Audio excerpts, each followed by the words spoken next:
Well, during the pandemic,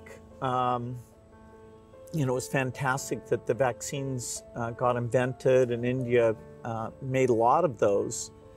Sadly, in many countries, the fear of vaccination and even rumors about vaccines became a big problem. And you had actually very little of that here in India. So I'm curious, how did you manage the communication, and why do you think it came out better here?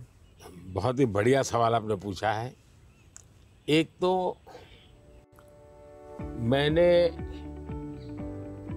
Virus के खिलाफ ये लड़ाई जो है, ये हम सबकी है, ये लोगों को प्रशिक्षित करने पर बल दिया।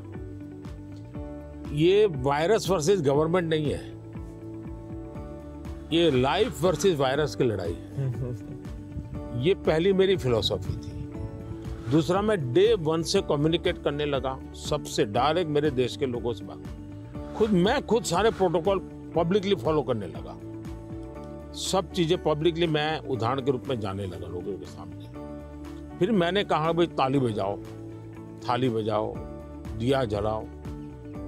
हमारे देश में इसकी बड़ी मजाक करने के प्रयास हुआ, लेकिन मुझे लोगों को विश्वास में लेना था कि भाई हमें ये लड़ाई साथ लड़नी है। जब ये विश्वास बन गया कि हमें अपनी जिंदगी बचानी है और औरों की जिंदगी बचे इसमें मदद करनी है, तो एक प्रकार से मास मूवमेंट बन गया। और उसके कारण मुझे बाद में जो भी चीज कहता था देशवासियों को, वो मुझे मदद करते। फिर मुझे क्वेश्चन नहीं करते थे कि मास्क लगाना चाहिए कि नहीं लगाना चाहिए, उनको लगता था। और लोग भी एक दूसरे को कहते थे मास्क लगाओ। तो ये जन आंदोलन बन गया। एंड डेमोक्रेटिक वे में डंडे से काम नहीं होता है। आप लोगों को एजुकेट कीजिए, उनको कन्विंस कीजिए और उनको साथ लेकर के चलिए। ये मेरा बहुत बड़ा अभियान रहा, और उसके कारण मुझे वैक्सीन में बहुत बड़ी सभा, किसी ने मुझे रोका नहीं। आर्थिक रूप से मुझे बहुत बड़ा बोझ आया, क्योंकि मुझे वैक्सीन बनाने में रिसर्च करनी थी। फिर विश्वास दिलाना था कि यही वैक्सीन चलेगी, कि मैं खुद सबसे पहले वैक्सीन लेने लग गया। और मेरी 95 एज की मेरी माँ थी उस समय। मेरी माँ ने भी पब्लिकली वैक्सीन लिया, तो मैंने उदाहरण करके दिखाया, तो लोगों को भरोसा पड़ा कि भाई ये जिंदगी बचा सकती है। आने वाले दिनों में मैं सर्वाइकल कैंसर को लेकर के, खास करके बच्चियों के लेकर, मैं भारत में इस बार बजट में हमारी जो साइंटिस्ट हैं उनको बजट देना चाहता हूँ।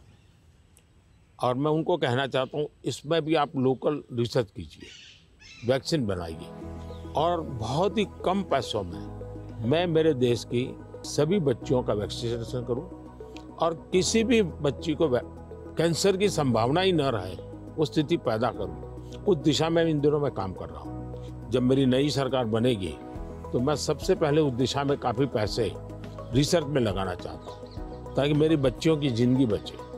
मैं एक इंटरेस्टिंग बात बताना चाहता हूँ। सरदार वल्लभ भाई पटेल 1930 के आसपास अहमदाबाद म्युनिसिपल कॉरपोरेशन, उस समय नगर पालिका होती थी, उसके मेयर थे।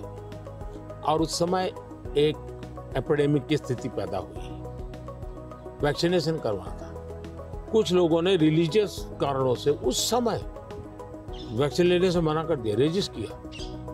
तो सरदार वल्लभ भाई पटेल ने बड़ा कड़ाई की और कंपल्सन किया कि भाई मुझे सारे की जिंदगी बचानी है। यानी ये रेजिस्टेंस दुनिया के हर देश में सदियों से चला आया रहा है, लेकिन अगर उसको ओपन अप करके हम करें तो शायद ठीक हो जाता।